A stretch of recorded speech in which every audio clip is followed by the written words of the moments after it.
morning I ran into Dimitris, and he's a very renowned business owner and sales broker from Greece. But please introduce yourself to the audience for the few people that don't know you. Sure, Ono. Thanks for having me over. My name is Dimitris Kyriazakos. I'm with EKKA YACHTS, renowned consultancy and dealership based in Athens, Greece. We've been in business for 40 years. Last year we celebrated 40 years in the business, and we specialize in sales and purchase, chartering, and dealership of specific brands for the Greek market. Do you want to share which brands for the Greek market? Sure, we are exclusive dealers for the San Lorenzo group, which includes Blue Game, as well as for Pardo Yachts from Italy.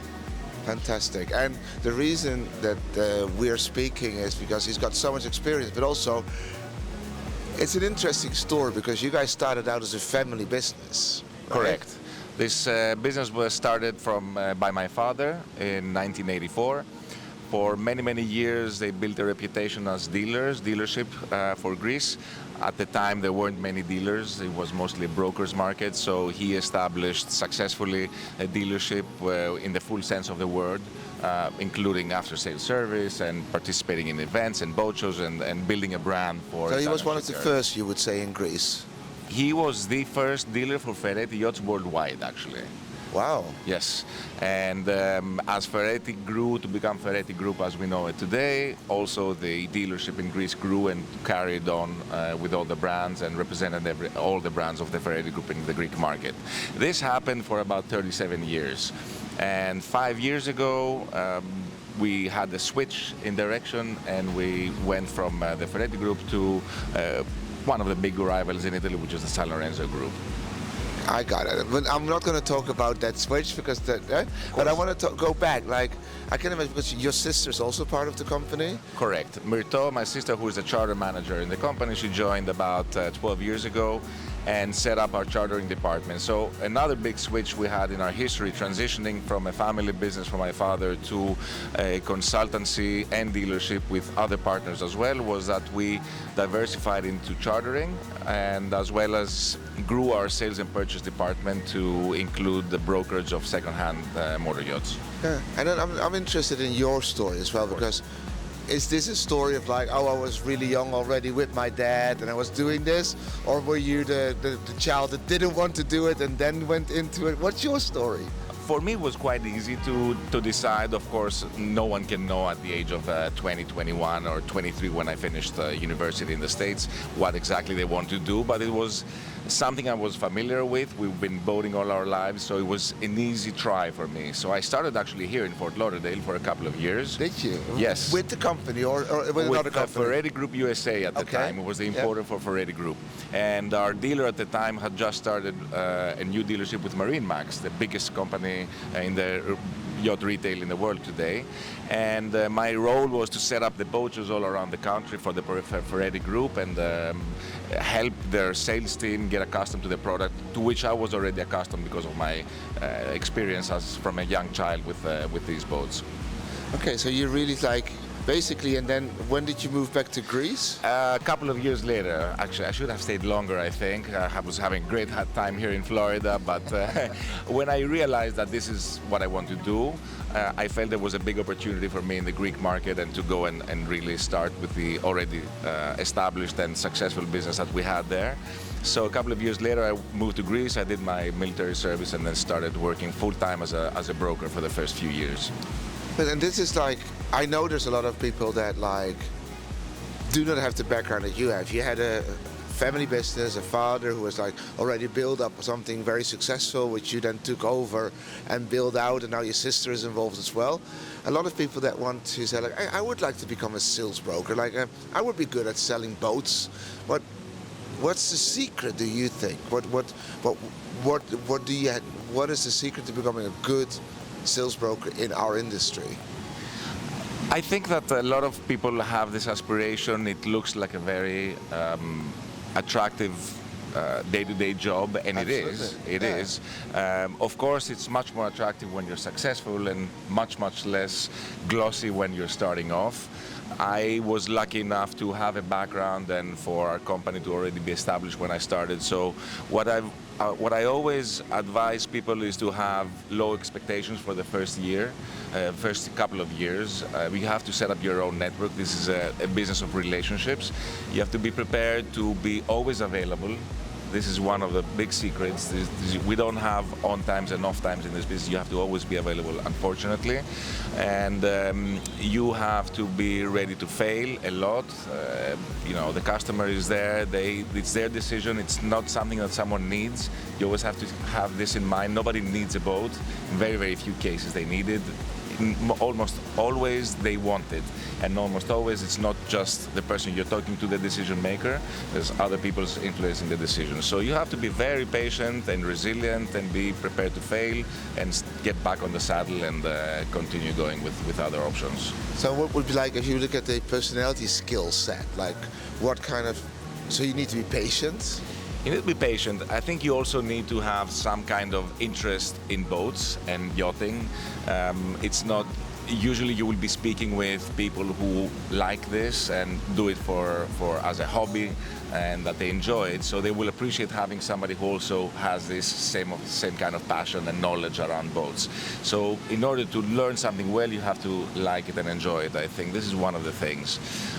Then you have to be flexible to travel a lot. It's an international business. If you want to succeed, you have to be prepared to be almost everywhere at any time, and have good communication skills.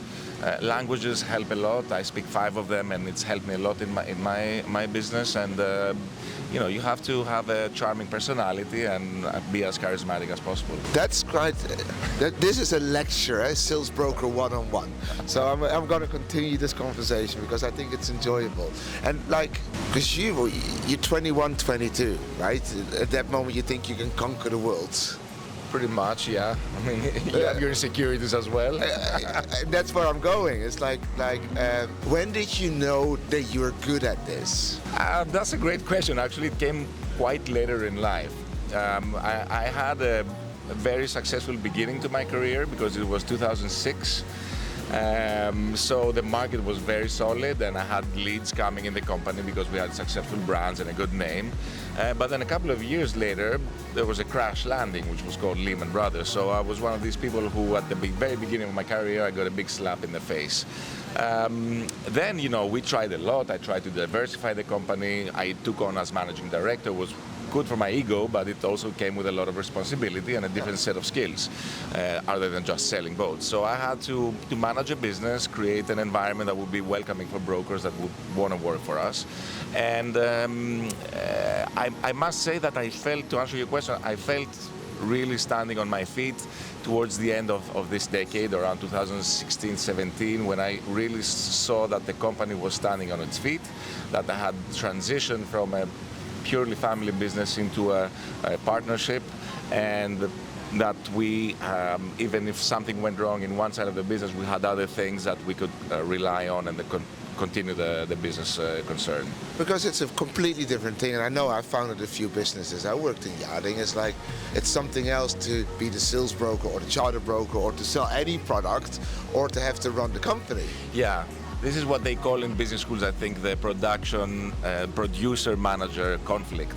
Yes. I have to split my time as equally as possible between producing, being the main sales broker of the company, which is the oxygen, it brings income to the company, but at the same time I have to manage people, I have to manage relationships, suppliers and things like that. So you have to keep that in mind and not be carried away by the urgent things that come during the day. And also what I would say, don't try to get up the ladder too quickly. Some people are just made to be a sales broker and are really bad at managing, right? Yeah, it's something challenging. I worked on it a lot. And also I have to say that selling has a certain adrenaline that managing, at least in my case, does not come with it. Managing, you have to be unpleasant sometimes. You have to do things that you have to get out of your comfort zone. Not that as a sales broker you don't, but the sales broker making sales has a very certain point in time where you see recognition, you see success. So the result is more easily measurable, let's say, in sales. Yeah. So started here, went to Greece, built up the company, had your ups and downs. How many people are you now within EKKA? We're 17. 17. Yes. So you're one of the bigger players in Athens, would you say? Yeah, I mean, depending on what kind of business you're looking at, of course. We are very, very strong in new boat sales and new construction. Last year we sold the biggest yacht in Greece, new build yacht in Greece, 60-meter San Lorenzo, due for delivery in 2027. We have very good activity in the fiberglass boats as well, both with Pardo yachts and San Lorenzo. So we're very solid in this business. We are a growing power in charter management. We have a very prestigious boutique fleet of 15 yachts, so we're not the biggest player, but we try to position ourselves as the quality, reliable partner for yachts. And they're all Greek flags?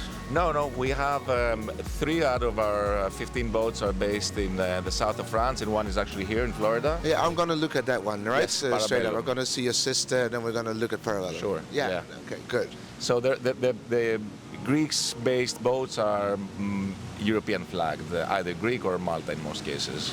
Dimitris, great conversation. Loved it. What I really like about it, we like to tell stories because our industry is about stories, about everybody comes from a different perspective. And for everybody, like I say it a lot, but our industry is built on reputation, right? It's like who you know, if people trust you, if you're likable. And I'm really interested to hear the stories of successful people in the industry, which you are.